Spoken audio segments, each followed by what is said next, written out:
अस्सलाम वालेकुम। आपको आज के प्रोग्राम में खुशामदीद। बिजली की लोड शेडिंग पर हुकूमत पर तनकीद हो रही है। पिछले चंद दिनों से लोड शेडिंग के दौरानिये में जो इजाफा हुआ उसके बाद लोगों को खासी परेशानी का सामना है। बिजली का शॉर्टफॉल 6000 मेगावाट तक भी गया, लेकिन अब हुकूमत का यह दावा है कि वो जल्द सूरत हाल पर काबू पा लेगी। ये मौजूदा लोड शेडिंग एक तकनीकी मामला है। वफाकी वज़ीर तवानाई हमाद अजहर का यह कहना है कि गैस और बिजली की सूरत हाल बेहतर हो जाएगी। RLNG टर्मिनल की ड्राई डॉकिंग का मामला है और गैस की जो बहाली होगी उससे बिजली की बहाली का मसला भी हल हो जाएगा। 40% RLNG की सप्लाई जो है वो सिस्टम में रिस्टोर हो चुकी है। ये 2 दिन पहले हुई है और इंशाअल्लाह ताला हमारा टारगेट है कि कल 70% तक हम RLNG की सप्लाई जो है वो रिस्टोर कर चुके होंगे सिस्टम में। और RLNG के जो पावर प्लांट जो पहले अपनी हाफ कैपेसिटी पे चल रहा था एक प्लांट, वो ऑलरेडी फुल कैपेसिटी के ऊपर एक प्लांट आ चुका है और कल जब मजीद गैस आएगी तो दूसरे प्लांट को भी हम RLNG की फुल कैपेसिटी के ऊपर ले जाएंगे। अभी सूरत हाल में कुछ बेहतरी हुई है और शॉर्टफॉल 6000 से 4000 मेगावाट पर आ गए, लेकिन हुकूमती तर्जुमान शहबाज गिल ने यह भी कहा कि तवानाई बहरान पर सवालात वो उठा रहे हैं जो इसकी वजह है। अब अपोजिशन का यह इल्जाम है कि हुकूमत बिजली की कमी की सूरत हाल को संभाल नहीं पा रही। आज अपोजिशन लीडर शहबाज शरीफ ने एक बयान में कहा कि मुल्क को एक मरतबा फिर से अंधेरों में धकेल दिया गया है। PTI हुकूमत की बद इंतजामी से लोड शेडिंग फिर शुरू हो गई है। मुस्लिम लीग नून ने लोड शेडिंग का मुकम्मल खात्मा किया। हुकूमत ने मुख्तसर मुद्दत के लिए महंगी तरीन LNG खरीदी। फर्नेस और डीजल पर महंगी बिजली बनाकर अवाम पर जुल्म किया गया। दीगर अपोजिशन रहनुमा भी हुकूमत को इसी हवाले से बिजली की जो लोड शेडिंग है इसी मामले पर तनकीद का निशाना बना रहे हैं। आज नाअहलियत सामने आ गई। 7 घंटे की लोड शेडिंग क्यों है? ये वो लोग हैं जो कहते थे LNG बड़ी गलत फैसला था। आज अगर मुल्क में LNG ना होती तो पूरे मुल्क के अंदर 16 घंटे की लोड शेडिंग होती। और बात नाअहली तो बात करप्शन पे जाती है। आज LNG की शॉर्टेज क्रिएट करके महंगा फर्नेस ऑयल खरीदा जा रहा है। क्यों मुल्क में लोड शेडिंग हो रही है? आज क्यों महंगी बिजली बनाई जा रही है? ये आपकी नाअहली है और बात नाअहली तो बात करप्शन पे जाती है। पाकिस्तान की तारीख में पहली बार हुआ है कि गर्मियों में गैस की लोड शेडिंग हो रही है। जून की गर्मी में गैस की शॉर्टेज हुई है। ये हुकूमत आगे पता नहीं क्या क्या करेगी। ये हुकूमत खुद जिम्मेदारी नहीं लेती, पिछले ऊपर फेंक देती है। और इसका सबसे नायाब जो मिसाल है वो हमाद अजहर साहब हैं, जो बोलते हैं कि हुकूमत गैस के प्लांट लगा के गई है, गैस का इंतजाम नहीं कर गई। और भाई गैस का इंतजाम कर गए थे। 3 महीने पहले तक तो आप बोलते थे कि गैस बहुत ज्यादा है, अब आप बोलते हैं कि गैस का इंतजाम नहीं कर गई। मतलब झूठ की भी हद होती है। क्या अपोजिशन की हुकूमत पर तनकीद का जवाब है? क्या हुकूमत इस सूरत हाल पर ये जो बिजली और गैस की लोड शेडिंग है क्या इस पर काबू पा लेगी? ये जो लोड शेडिंग है क्या ये एक तकनीकी मामला है या वाकई हुकूमत की बद इंतजामी की वजह से है? इस पर आज के प्रोग्राम में बात होगी। एक और के नेपरा ने बिजली के नर्ख बढ़ाने का भी फैसला किया और फी यूनिट ₹2.97 जो कीमत है वो बढ़ा दी है। जो अपोजिशन है उसकी सियासत पर भी बात हो जाए। अपोजिशन की हुकूमत मुखालिफ सियासत पहले की निस्बत बिल्कुल मुख्तलिफ नजर आ रही है। चंद माह पहले जो रवैया और तर्ज सियासत था वो बदल चुका है। एक तो अपोजिशन की पार्लियामान में वापसी हो गई है, जहां अपोजिशन लीडर शहबाज शरीफ मुतहरिक है। पीपल्स पार्टी भी भरपूर हिस्सा ले रही है। बजट की मंजूरी पर अपोजिशन टफ टाइम नहीं दे सकी, लेकिन इंतखाबी इस्लाहात पर उसने हुकूमत को एक मरतबा फिर बात करने पर मजबूर कर दिया है। अपोजिशन को नैब और FIA की तलबी के नोटिस भी उसी तरह से आ रहे हैं। आज भी हमजा शहबाज को FIA ने फिर से तलब किया है। अब आने वाले दिनों में अहम कानून साजी होनी है। PDM ने जलसों का ऐलान भी कर रखा है और कश्मीर के इंतखाबात भी हैं। क्या अपोजिशन की सियासत हुकूमत के लिए कोई मुश्किलात पैदा कर सकती है? ये दूसरा इशू है जिस पर आज के प्रोग्राम में जो है वो बात होगी। वेरी क्विकली आज की इस डिबेट में पहले लोड शेडिंग पर बात करेंगे, फिर अपोजिशन की सियासत पर बात होगी। मेरे साथ जो मेहमान मौजूद है तारुफ मैं करा देता हूँ। नाज बलोच साहबा, मेंबर कौमी असम्बली पाकिस्तान पीपल्स पार्टी से मेरे साथ इस्लामाबाद स्टूडियोज में मौजूद हैं। बहुत शुक्रिया नाज साहबा आपके वक्त का। हज़मा बुखारी साहबा पाकिस्तान मुस्लिम लीग नून से, वो हमें ज्वाइन कर रही है लाहौर से। बहुत शुक्रिया हज़मा बुखारी साहबा, आपने हमारे वक्त निकाला। और एजाज चौधरी साहब सेनेटर हैं पाकिस्तान तहरीक इंसाफ से, वो आज की इस डिबेट में जो है वो हमारे साथ शरीक होंगे। पहले बिजली पर क्योंकि बात करनी है, ये वो मामला है जिस पर हुकूमती दावा यह है कि पीर तक सूरत हाल जो है वो संभाल लेंगे। लेकिन आज शहबाज शरीफ ने कहा कि ये बद इंतजामी और नाअहली की वजह से जो है वो एक मरतबा फिर से जो है वो मुल्क को अंधेरों में धकेला जा रहा है। अज़मा बुखारी साहब, क्यों ये जो हुकूमती दावा है कि ये तकनीकी मसला है, पीर तक हम सूरत हाल को हल कर लेंगे, ये लोड शेडिंग खत्म हो जाएगी, क्यों उसे मानने को तैयार नहीं है आप? बिस्मिल्लाहिर्रहमानिर्रहीम, बहुत शुक्रिया। देखिए, पहले तो रहमान गुजारिश ये है कि ये हुकूमत जितने भी मसाइल इस मुल्क में आए इनके 3 साल दौरे इक़्तिदार के अंदर, वो सब जो है वो इनकी अपनी पैदा करदा नाअहलियों का जो है वो मुफ्त तसव्वुर थे। अब सिर्फ अगर पावर की पहले बात करूं तो आपको याद होगा कि पिछले साल एक पावर ब्रेकडाउन हुआ था और 18 घंटे तक जो है इस मुल्क के अंदर बिजली नहीं थी, और उसके बाद जो है वो चंद ब्यूरोक्रेट्स को मुद्दे इल्जाम ठहरा कर जो है वो फारिग कर दिया गया। एक तरफ इन हुकूमत का बयानिया ये है कि इतने ज्यादा प्लांट्स लग गए हैं, इतनी ज्यादा बिजली और गैस है कि इनको बेचारों को जान के लाले पड़े हुए हैं।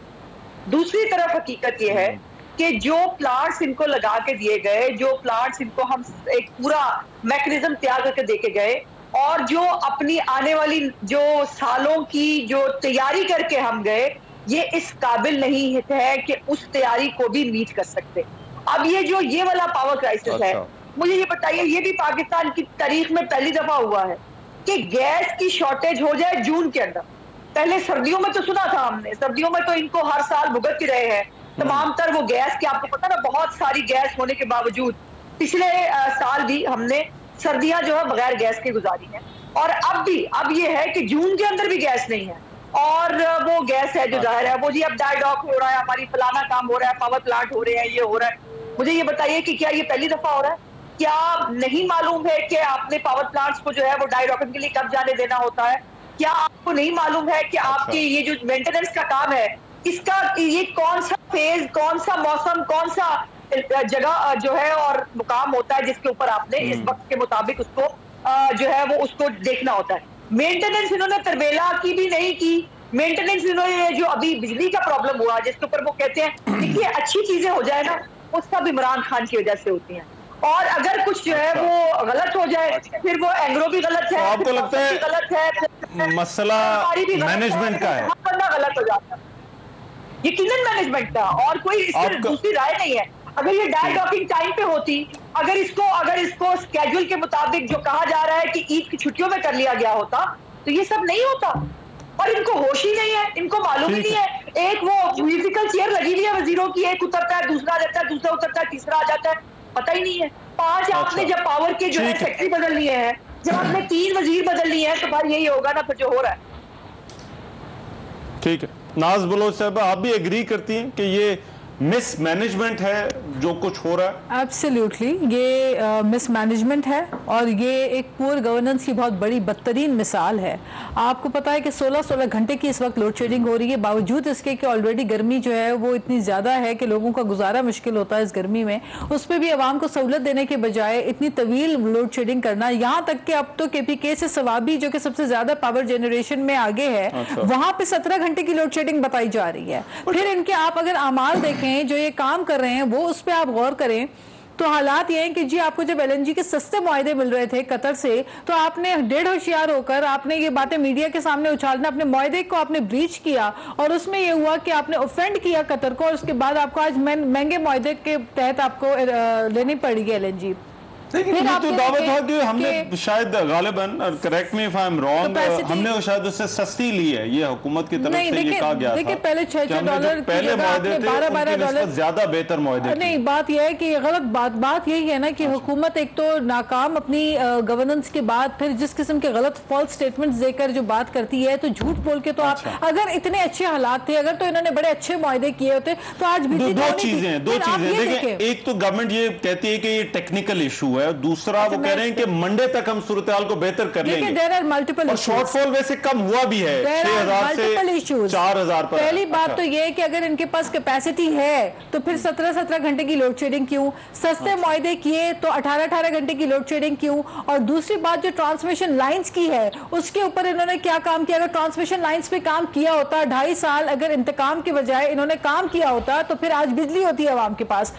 आपने ट्रांसमिशन लाइंस के ऊपर क्या काम किया? फिर उसके बाद जो है आप ये मुझे बताइए कि जो सर्कुलर डेट है, इन्होंने बिजली के नर्क में इजाफा किया, 1300, 1200, 1100 अरब से सर्कुलर डेट बढ़ के 2400 अरब तक पहुंच गया। तो सर्कुलर डेट में भी इजाफा हो गया, बिजली के बिल में भी इजाफा हो गया। तो आपने ये पैसा कहां अदा किया? अगर तो आपने बिजली की मद में पैसा इजाफा किया है टैरिफ में, तो फिर होना ये चाहिए था कि सर्कुलर डेट तो कम होना चाहिए था। सर्कुलर डेट तेजी से बढ़ रहा है, बिजली लोगों को। ये भी बड़ी हैरानी की बात है कि कुछ दिन पहले ये कहा गया था वजीर खजाना की तरफ से कि उनको वजीर आजम ने मना कर दिया, बिजली के नर्ख नहीं बढ़ाएंगे, और ये कल मगर नेपरा ने, लेकिन आप देखें ना कि पेट्रोलियम के रेट में इजाफा, और ये जो इन्होंने 610 अरब पेट्रोलियम लेवी की मद में आवाम से जो निचोड़ना चाह रहे हैं, ऑलरेडी आपने आगे ही इतनी महंगाई, इन्फ्लेशन में हाईएस्ट टाइम रीजन के अंदर, फिर आप बिजली के नरखों में इजाफा करें, आप पेट्रोल की कीमत में इजाफा करें। और जो पेट्रोलियम की कीमत में, ये हमने पार्लियामेंट में इस बजट में ये बात बार बार हमने की है, हर तकरीर में ये बात हुई है कि जब आप पेट्रोलियम लेवी को बढ़ाएंगे, उसका इफेक्ट जो है डायरेक्टली आपके ट्रांसपोर्टेशन पे होगा, आपकी बिजली पे होगा, आपके कारोबार पे होगा।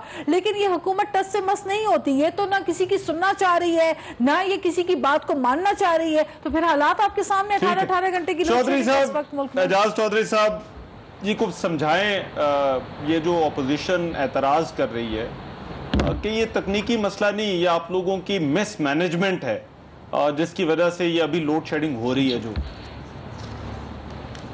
रहमान अजहर भाई, बहुत शुक्रिया। मैं कोशिश करता हूं, मैं अपनी इन बहनों को तो शायद ना समझा सकूं, लेकिन कौम को ये बताना जरूरी है कि पाकिस्तान के साथ क्या हुआ है। पहली बात तो यह है कि गुज़श्ता 51 बरस के अंदर हाइडल प्रोजेक्ट यानी पानी से बिजली पाकिस्तान जैसे मुल्क के अंदर अगर ना बन रही हो, तो मेरा ख्याल है कि इससे ज़्यादा बड़ी मुजरिमाना गफलत किसी की हो नहीं सकती। और हमने इन 3.25 सालों के अंदर 10 पन बिजली के मंसूबों में काम शुरू किया है, और जिसमें 1-2 जो हैं वो इंशाल्लाह जल्द, यानी अगले 4-5 सालों में इंशाल्लाह ताला मुकम्मल हो जाएंगे। पहली वजह तो आप ये समझ लें कि किसी भी आप जी होश आदमी को पूछ लें कि पाकिस्तान में जिस तरह का ग्रेडियंट आपके दरियाओं का मौजूद है, वहाँ पे पन बिजली पैदा न कर सकना, या वो प्रोजेक्ट लगाने की बजाय थर्मल बिजली पैदा करना, आग से बिजली पैदा करना और ऑयल से बिजली पैदा करना, फर्नेस ऑयल हो या कोई और कोई दूसरा सिस्टम हो, डैम ही नहीं बने सर, डैम ना बनाना कर सकते हैं, उसमें शामिल है। ठीक है, डैम ना बनाना, पानी के जखीरे ना बनाना। तो अभी ये तो जो दोनों पार्टियां पिछले 35-40 साल से बरसर इक़्तिदार हैं, 2-2, 3-3 दफा ये हुकूमतों में रह चुकी हैं, और सूबों में तो माशाल्लाह 10-10, 15-15 साल हुकूमतों में रह चुकी हैं, और सूबों को ये इख्तियार है कि कोई भी पन बिजली का वो मनसूबा बना सकते हैं। ये कौम को फंसा के गए RPPs के अंदर। वो आपको कारके की कहानी याद है कि वो वहां पर $1.2 बिलियन का हमें जुर्माना हुआ है कि जो हमने एक अच्छे ताल्लुकात कार की वजह से वो यानी ख़त्म करवाया है। दूसरा IPPs हैं, मैं समझता हूं कि उसके मुआहदे इस कदर नाकस और जालिमाना हैं कि मैं आपको बता नहीं सकता। पेमेंट कैपेसिटी पेमेंट करनी है, आपको बिजली चाहिए या ना चाहिए, जितनी आपने मुआहदा किया उसके पैसे देने पड़ने हैं, आपको डॉलर में पेमेंट करने पड़नी है, 15% मुनाफे के बजाय 60-70% मुनाफा देना पड़ना है। ये मैं असल में थोड़ी सी बात इसलिए कौम के सामने रखी है कि पता चल सके कि इस वक्त क्या है। अब आ जाइए मौजूदा सूरत हाल, मगर सर अभी वाले पर आए, ये जो अभी नूर कह रही है कि हम बिजली आपके पास मौजूद है लेकिन आप मैनेज नहीं कर पा रहे। जी, मैं उसी कैपेसिटी बना रहा हूं। देखिए जी, मैं आपसे अर्ज कर रहा हूं, पहली बात तो यह है कि जिस कदर इस साल के अंदर तरबेला और मंगला में पानी की कमी हुई है और वहां से जनरेशन की कमी हुई है, वो गुज़श्ता सालों में नहीं थी। पहला मसला तो वहां से पेश आया। दूसरा मसला, इसमें कोई शक नहीं है, LNG हमने ली तो सस्ती है, इनसे कई ज्यादा सस्ती ली है, लेकिन वो जो डॉकयार्ड हैं और उनकी जो एक किस्म की सर्विसेज हैं उसके अंदर कुछ ताखीर हुई, और वो इंशाअल्लाह ताला LNG जो है पहुंच चुकी है 80%, और इंशाअल्लाह अगले 24 से 48 घंटों के अंदर फुल कैपेसिटी के ऊपर बिजली फराहम हो जाएगी। और इंशाअल्लाह ताला उसके नतीजे में ये होगा कि आप जो लोड शेडिंग कह रहे हैं ना 1 घंटा और 2 घंटा, वो भी इंशाल्लाह खत्म हो जाएगी। अब मैं आखिरी बात जो मैं इस सिलसिले में कहना चाहता हूं ना, वो ये है कि जब तक पाकिस्तान के अंदर ग्रीन एनर्जी, चाहे वो सोलर हो, 7 तारीख चाहे वो हाइडल हो, अब होता है असल में ये लोड शेडिंग खत्म हो जाएगी। अब ये हमने कोई इतनी दफा सुन ली है कि अब ये तारीख के बगैर शायद ये बात अब जो है ना वो मैंने आपको बताया जी, कोई 24 से 48 करने को तैयार घंटे नहीं होगा कि कब तक खत्म हो जाएगी ये जो लोड शेडिंग हो रही है। 24 से 48 घंटों, आपके कलीग हैं, 24 से 48 घंटों के 24 से 48 घंटे बाद लोड शेडिंग नहीं होगी। ठीक है, चल नहीं होगी इंशाल्लाह, इंशाल्लाह अज़ीज़ जी। अज़मा बुखारी साहबा, वो देखें अब तो उन्होंने मसला हल कर दिया। ट्रांसमिशन लाइनों के ऊपर बस ठीक है, देखें ट्रांसमिशन लाइनों के बारे में मैं अर्ज करूं, आप मुझे बताइए जितनी बिजली बनाई गई या बिजली के मुआहदे आईपीपीस की सूरत में किए गए पिछले 50 साल, देखें ये कंपेयर कर रहे हैं 35 साल को 3.25 साल के, वो ठीक हो गया।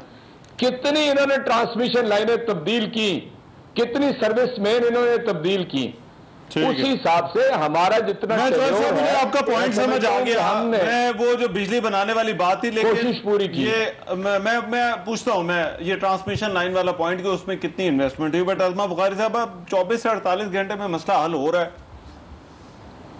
बड़ा आसान है जी, बहुत आसान है इनका कि बिजली इनको देके गए थे, सारा सेटअप इनके पास मौजूद था, अपनी नालायकी और नाअहली से जो अजाब में मुब्तला किया लोग, अब उसके बाद वो हो जाएगा तो बड़ा आसान है, आप इनके गुमराह। अब 3-4 बातें जरा रिकॉर्ड के लिए दुरुस्त करते हैं।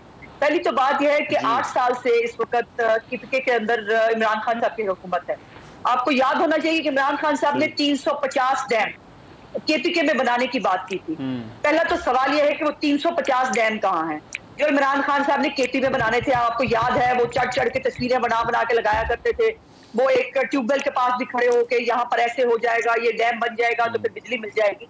उसका जवाब पहले दे दें, 8 साल जो है वो उसको जरूर जेब में रखा करें। दूसरी बात यह है कि PMLN के दौर के अंदर 4 बड़े और 20 छोटे डैम जो है उसके ऊपर काम हुआ। अभी जिसके ऊपर आज जाके अपनी तख्तियां नहीं लगाते हैं, वो आप मेहमन डैम हो, भाषा डैम हो, जिसका दासू हो, जिसके जाके क्रेडिट लेने की कोशिश करते हैं, वो सारे जो है उनके और डैम्स की जो जिंदगी है वो 8 से 9 साल में डैम्स जो है वो बड़े डैम्स जो है वो बनते हैं। तरबेला डैम की जो एक्सटेंशन है वो हमारे दौरे हुकूमत में हुई। सो हमने जो काम किया ये उस नालायक उसको आगे भी नहीं जा सकते। सिस्टम अपग्रेडेशन का भी बताएं, जो चौधरी साहब पूछ रहे हैं कि सिस्टम अपग्रेडेशन या ट्रांसमिशन लाइंस का जो सिस्टम आपने बेहतर करना था, क्या वो आप लोगों ने किया? हम अपने दौरे हुकूमत में 2017 में रहमान नजर साहब, ये रिकॉर्ड की बात है, हम 26,000 मेगावाट बिजली बना भी चुके हैं, उसकी तरसील भी कर चुके हैं। इस वक्त तो 24,000 मेगावाट जो है उसकी बिजली बना के जो है वो भेजना इनके लिए मसला हुआ है। लाइन लॉसेस के ऊपर इमरान खान साहब क्या किया करते थे, आपको याद हो हमारे दौरे हुकूमत में ये जो है वो पावर स्टेशन के ऊपर हमले कराते थे अपने MPA के जरिए, और वहां पर जो है वो जितना भी लाइन लॉसेस के हवाले से जो मामला होते थे उसको ये टैकल करने नहीं देते थे और उसके ऊपर सियासत होती थी। अब जो बड़ी इंपॉर्टेंट बात जो बार बार उन्होंने की, IPPs की बात की। IPPs के ऊपर एक कमीशन बनाया था इसी नए पाकिस्तान के दौरे हुकूमत में। वो कहाँ है रिपोर्ट? आपने वो IPPs की रिपोर्ट के अंदर अगर कोई प्रॉब्लम होता ना हमारे लिए, तो अभी जो वो पुराने दादाजी के जमाने के केस ढूंढ रहे हैं ना हमजा शहबाज की बाकी के ऊपर, वो कभी के हम पे FIR कर चुकी होती है और वहां पर अभी तक जो है वो 500 लोग बंदे जो है वो अंदर जेल में डाल दिए गए होते। वो IPPs की रिपोर्ट जो है वो आज तक पब्लिक नहीं हुई। और IPPs इनके कहना अपनी बात, ये जो मर्जी कह ले, कहने के तो ये शाह है ना, ये धनी है, जो मर्जी कहे जाए, इनकी बातें बस सुना जाया करें। लेकिन जहां कारकर्दगी पे बात आएगी, जहां कारकर्दगी पूछी जाएगी, वहां पर सिर्फ लानतान है, वहां पर केस है, वहां पर धमकियां हैं, और वो यही कर सकते हैं। तो हमें ना समझाए, हमें इनसे समझने की जरूरत भी नहीं है, लेकिन ये समझा दे बड़ा ही इंपॉर्टेंट इशू है की शक्ल में मुब्तला है, इससे हमारी मामला में। ये कुछ बड़े इंपॉर्टेंट पॉइंट्स जो हैं वो रेज हुए हैं, और खास तौर पर जो पेट्रोल और बिजली की कीमत का मामला है, इस पर भी मैं चाहूंगा जरा ब्रेक के बाद आकर बात करें। नाज बलोच और एजाज चौधरी साहब से मैं पूछूंगा। मैं एक ब्रेक ले रहा हूं, वापस आ रहा हूं। ब्रेक के बाद प्रोग्राम में एक मरतबा फिर से खुशामदीद। जो बात हो रही थी बिजली की लोड शेडिंग की, एक सवाल मैं नाज बलोच साहबा के पास जाने से पहले जरा एजाज चौधरी साहब के लिए जो अज़मा बुखारी साहबा ने पूछा था कि पाकिस्तान तहरीक इंसाफ ने इन 3 सालों में जो है वो क्या किया है और किस तरह से सिस्टम में इन्वेस्ट किया है, और चौधरी साहब इसका जरा जवाब दे दीजिए, फिर जो है वो मैं नाज बलोच साहबा के पास जाता हूँ। देखिए, पावर जनरेशन के हवाले से तो हमारा हदफ असल में हाइडल प्रोजेक्ट्स हैं, और उस सिलसिले में हम जो चालू मंसूबे थे उनके अंदर भी पूरा यानी तैयारी कर रहे हैं कि जल्द अज जल्द मुकम्मल हो सकें, और जो नए डैम बन सकते थे उनकी भी तैयारी कर रहे हैं कि वो जल्द हो सके। इसके अलावा असल चैलेंज तो सर सिस्टम को बेहतर करना है ना, कैपेसिटी तो वो भी लगा के गए हैं, वो कहते हैं कि कैपेसिटी कहीं ना कहीं आप भी मान रहे हैं कि हाँ, मैं कैपेसिटी की बात ही नहीं कर रहा, वो कैपेसिटी जो है पाकिस्तान इनकी कैपेसिटी के नीचे आके करा रहा है इस वक्त। आपको ये मालूम है, मुल्क को जिस गहरे गड्ढे के अंदर ये फेंक के गए थे, और यानी उसके ऊपर चोरी भी और सीना जोरी भी, जिसका भी जिक्र कर रहे थे, उनको यही नहीं पता कि 25 अरब रुपया हमारे अकाउंट से आया कहां और चला कहां गया। वो तकरीर किया करते थे, कहते थे बच्चों करप्शन होती है, करप्शन वो नहीं खत्म हो सकती।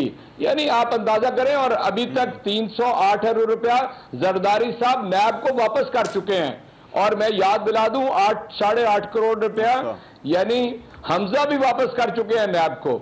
इसलिए यानी जिन लोगों के सामने पाकिस्तान के अंदर यानी कुछ रहने ही नहीं दिया, जो रहने ही नहीं दिया, उसके बाद जाहिर है इस जितना बिखरा हुआ सारा ये काम था उसको समेटना और नए सिरे से आलमी मुआहदे उनकी भी पासदारी करना और FATF से भी निकलना, ये मैं समझता हूं कि वो तरजीह थी कि मुल्क डिफॉल्ट ना कर जाए, और हम दुनिया के अंदर यानी जिस ग्रे लिस्ट के अंदर आज भी जाहिर है उसके अंदर सियासत भी होगी, लेकिन इनकी मनी लॉन्ड्रिंग की वजह से आज तक पाकिस्तान फंसा हुआ है। चुनाचे जो तरजीही काम थे उनके अंदर इन कामों को हमने किया, और फिर किसको नहीं पता कि ये बिल्कुल गलत कह रहे हैं कि फूड के एतबार से हम दुनिया में सस्ते तरीन हैं। दुनिया में फूड इन्फ्लेशन पाकिस्तान से ज्यादा है, और मैं करेक्शन कर दूं, चले वो एक डिफरेंट इशू है, जरा पहले ये जरा एनर्जी वाला और मैं अच्छा मेरी बात सुनो, मैं एनर्जी की तरफ ही आ रहा हूं ना। जितना सरमाया एक मिनट दीजिएगा उसके नतीजे में ही सारे प्रोजेक्ट आगे बढ़ सकेंगे, जितने उतने प्रोजेक्ट आगे बढ़ सकेंगे। जितना सरमाया पाकिस्तान अज़मा बुखारी साहब मैं आता हूं आपके पास है, I'll come to the हमारी तरजीह के अंदर ये बात है कि सिस्टम जो है उसको भी रिवाइज किया जाए, और उसके अंदर भी इस मर्तबा बजट के अंदर खतीर रकम रखी गई है ताकि हम सिस्टम को भी बेहतर कर सकें। जी पिछले 51 बरसों का सवाल है। एक तो उन्होंने अब कह दिया कि 308 अरब रुपए जरदारी साहब वापस भी कर चुके हैं, तो कह रहे इतना सफाई करने वाली है, इतना सिस्टम बिखरा हुआ है कि उसको तरजीहात टाइम लग रहा है इन चीज़ों को ठीक करने में। देखिए, पहली बात तो यह है कि 2.5 साल से तो हमें पार्लियामेंट में इस बात पे ताज्जुब होता था, जो उमर अयूब साहब हर दौरे हुकूमत में वजारत बिजली उमूर के रहे, वही बैठकर अगली पिछली हुकूमतों को क्रिटिसाइज करते रहे, और इस हुकूमत के लिए जो है ना बड़े बड़े भाषण देते रहे कि जी हम अब ये कर लेंगे, वो बड़े सुनहरे ख्वाब दिखा के, मतलब आप अपने आप खुद वजीर रहे थे हर दौर में, और आज जो है वो तब के किए गए फैसलों को बुरा कह रहे हैं। बात यह है कि अभी एजाज चौधरी साहब मेरे लिए बहुत काबिल एहतराम है, मैं उनकी बड़ी रिस्पेक्ट करती हूँ।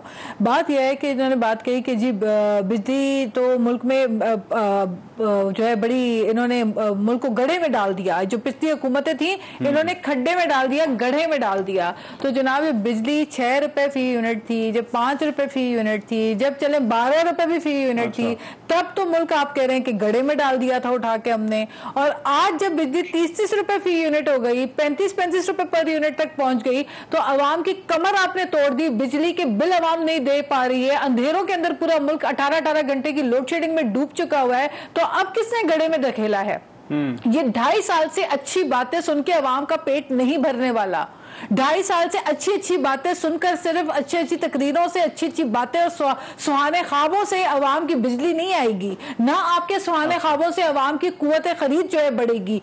ये कारकर्दगी की बात होती है, और कारकर्दगी इनकी ये है कि ये हुकूमत अब तक 2.5 सालों के अंदर नाकाम रही है परफॉर्मेंस में, कारकर्दगी में, और उसी की वजह है कि आज आप देखें कि जो आज भी जिनको गालियां दे रहे हैं, जिस पीपल्स पार्टी को आप बुरा कर रहे हैं, आपके तो दोनों फाइनेंस मिनिस्टर ही पीपल्स पार्टी से उठाकर आप लेकर आए हैं। तो या तो पीपल्स पार्टी बुरी है या तो इतनी अच्छी है कि आपने दोनों फाइनेंस मिनिस्टर हमारे उठा के ले लिए। तो बात यह है कि सिर्फ अल्फाज से, सिर्फ दूसरों को तनकीद करने से और इल्जाम तराशी से मैं समझती हूँ बाहर आने का वक्त है। क्योंकि अब इस वक्त आप देखें कि ऑल्टरनेट एनर्जी की बात हम करते हैं, ऑल्टरनेट एनर्जी पे आपने कितना इन्वेस्ट किया है।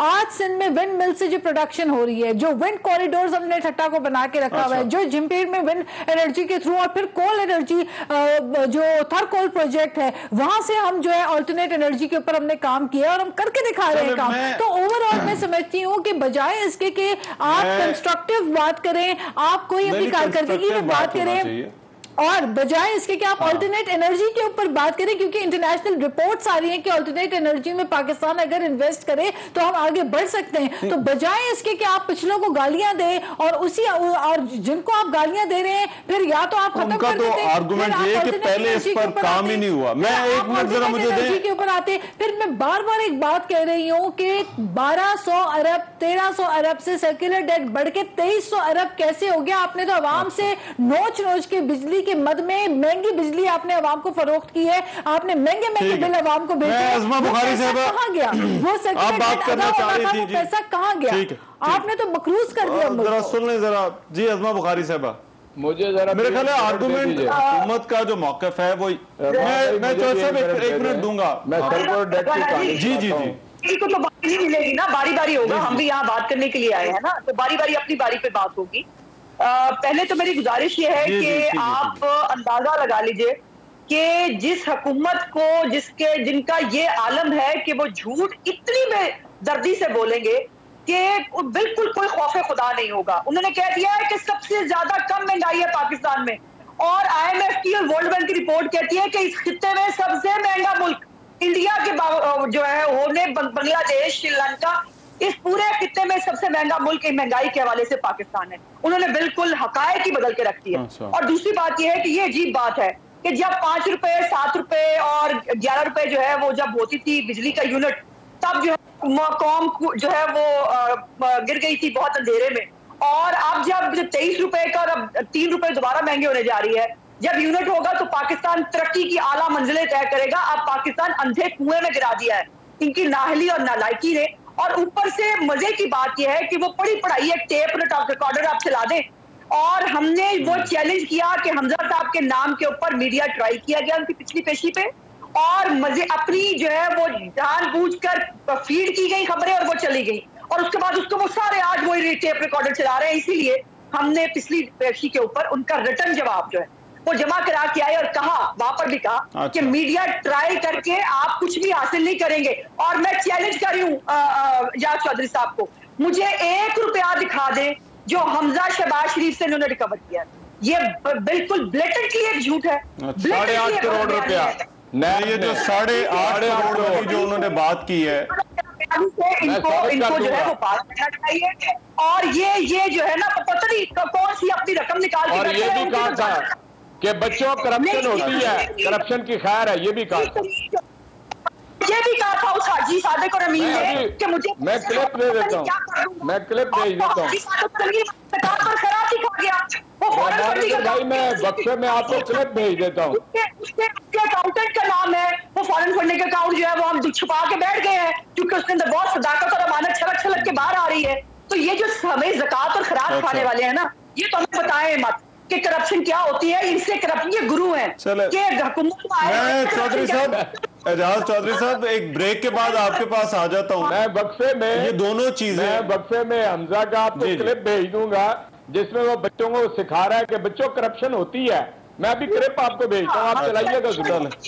चले अज़मा बुखारी साहब को भिजवाए ना, अज़मा बुखारी साहब को भिजवाए। मैं एक ब्रेक के बाद आ रहा हूँ। करप्शन भी है। ब्रेक के बाद प्रोग्राम में एक मरतबा फिर से खुशामदीद। मैंने इब्तदाई में भी कहा कि बात हमें अपोजिशन की सियासत पर भी करनी है कि आने वाले दिनों में क्या अपोजिशन की सियासत हुकूमत के लिए कोई मुश्किलात पैदा कर सकती है, क्योंकि कश्मीर इलेक्शन है, पीडीएम ने जलसों का ऐलान कर रखा है, पीपल्स पार्टी भी जो है वो बाहर निकलने का इरादा रखती है, लेकिन सबसे आम सवाल पार्लियामान के अंदर भी है जहां पर इंतखाबी इस्लाहात पर भी जो है वो बात होनी है। नाज़ से ऐसा लगता है कि अपोजिशन की सियासत बिल्कुल बदल गई है। जो जारहाना रवैया था, शायद एक तासुर है कि जो जारहाना रवैया था हम 2-4 माह पहले देख रहे थे, अब उससे बिल्कुल अपोजिशन जो है वो बदल चुकी है और पार्लियामान के अंदर है, इस्तीफे नहीं दे रही और जो टफ टाइम की बातें करती थी वो बजट में देख लिया कि कितनी के पहले तो मैं एक बहुत मुख्तसर एक जुमला कहना चाहती हूँ। जो हम एनर्जी पे बात कर रहे थे उस पे floor of the house finance minister ने सबके सामने कहा कि हम बिजली के नर्ख में इजाफा नहीं करेंगे। वज़ीर आज़म ने मना किया है और उसके बाद जब आप बिजली के नर्ख में इजाफा करते हैं तो वाज़ेह है कि आप आवाम से, पूरी कौम से झूठ बोल रहे, गलत बयानी करें। अब दूसरी बात आपने की कि जी ये कश्मीर, देखिए बात यह है कश्मीर इलेक्शन की बात करते हैं, बड़ा इंपॉर्टेंट मामला है। वज़ीर आज़म साहब ने फ्लोर ऑफ द हाउस अभी जो स्पीच की और बजट के अख्तितामी नोट उन्होंने जो स्पीच की उसमें उन्होंने कहा कि जी आए इलेक्टोरल रिफॉर्म्स करते हैं। अपोजिशन ने कहा चले भाई ये तो अच्छी एक बात, इलेक्टोरल रिफॉर्म्स डेफिनेटली हम चाहते हैं कि अच्छा साफ शफाफ निज़ाम हो इलेक्शन का और ट्रांसपेरेंट हो, और वज़ीर आज़म साहब ने बड़ा इस चीज़ के ऊपर फोकस किया जी ऐसा इलेक्शन होने चाहिए ताकि अगली दफ़ा कोई ये ना कहे कि धांधली हुई है। बहुत अच्छी बात है, ये बात कानों को सुनने को तो बहुत अच्छी लगती है। लेकिन हुआ ये कि कश्मीर के जो इलेक्शन सब हो रहे हैं तो आज़ाद कश्मीर में हम देख रहे हैं कि 2 वफाकी वजीर वहाँ पे मौजूद, अली अमीन गंडापुर साहब कश्मीर अफेयर्स के मिनिस्टर हैं, वो वहाँ पे कैंपेन चला रहे हैं। मुराद सईद मिनिस्टर हैं, वो वहाँ पे कैंपेन चला रहे हैं। तो अगर और फिर तकारीर माशाल्लाह जो की जा रही है उसमें कहा जा रहा है कि एक वोट की लीड पे 1 करोड़ रुपए का मजीद जो है वो फंड दिया जाएगा। तो अगर इस किस्म की बातें करके स्टेट मशीनरी को इस्तेमाल करके आप कश्मीर में इलेक्शन करवाना चाहते हैं आज़ाद कश्मीर में, दूसरी जानिब वज़ीर आज़म साहब इलेक्टोरल रिफॉर्म साफ शफाफ इंतखाबात के लिए चाह रहे हैं, तो हम दोनों में से कौन सी बात पे यकीन करें? एक तरफ आप पूरी स्टेट मशीनरी को इस्तेमाल करके, रिसोर्सेज को इस्तेमाल करके आज़ाद कश्मीर में इंतखाबात करवा रहे हैं और दूसरी तरफ ऐसे बयानात देंगे, तो देखिए वाज़ेह तौर है हुकूमत जो है वो अपने कॉल ऑफ फेल में तजाद खुद ही कर रही है। तो ऑपोजिशन आपकी किस बात पे यकीन? मैं जरा कश्मीर इलेक्शन, चौधरी साहब एक तो ये पॉइंट है, दूसरा एक जनरल सवाल भी है कि क्या हुकूमत इस ऑपोजिशन को अपने लिए कोई खतरा समझती है पार्लियामान के अंदर या पार्लियामान के बाहर? रहमान अजहर भाई, हुकूमत इस अपोजिशन को न पहले दिन खतरा समझती थी, न सितंबर 2020 से लेकर आज तक कोई खतरा समझती है, और न आज से लेकर जब 5 साल पूरे होने हैं तो कोई खतरा, हुकूमत को कोई खतरा इस अपोजिशन से नहीं है। ये तो जाहिर है यानी अपने ही जाल में खुद ब खुद फंस जाते हैं और एक दूसरे के सर फटोल शुरू हो जाती है, जूतियों में दाल बढ़ती है। इसलिए हम तो इनसे किसी दर्जे में भी कोई प्रॉब्लम नहीं है। अलबत्ता हम ये समझते हैं कि जो बड़ी 2 सियासी जमातें हैं, अगर ये इकट्ठी होकर नहीं बैठ सकती तो हम अलग अलग इनसे जो भी मामला है पार्लियामेंट के अंदर उसके ऊपर गुफ्तगू-शुनीद करना चाहते हैं, पार्लियामेंट से बाहर गुफ्तगू-शुनीद करना चाहते हैं, और उस टॉप एजेंडे के ऊपर इलेक्शन रिफॉर्म्स हैं।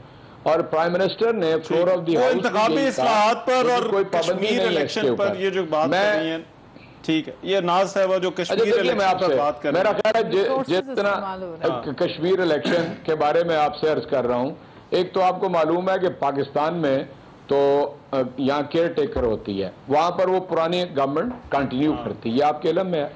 गवर्नमेंट तो अभी तक भी वही है जो पहले थी, और जो कोई अगर यानी किसी रूल की खिलाफ वर्जी कर रहा है तो मेरा ख्याल है जितना इलेक्शन कमीशन मौजूद है वो तो यानी हो ही नहीं सकता कि कोई जो, मुझे नहीं मालूम, मैंने ना वो मेरा ख्याल है चौधरी साहब उनका कहना था कि ये कॉल ऑफ फेल में तजाद है।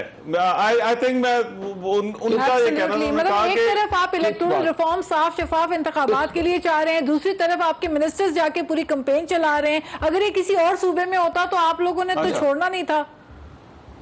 देखिए मैं आपसे अर्ज करता हूं कि कोई कैंपेन के जो कानून के अंदर नहीं चला सकती वो तहरीक इंसाफ वो नहीं चला रही होगी।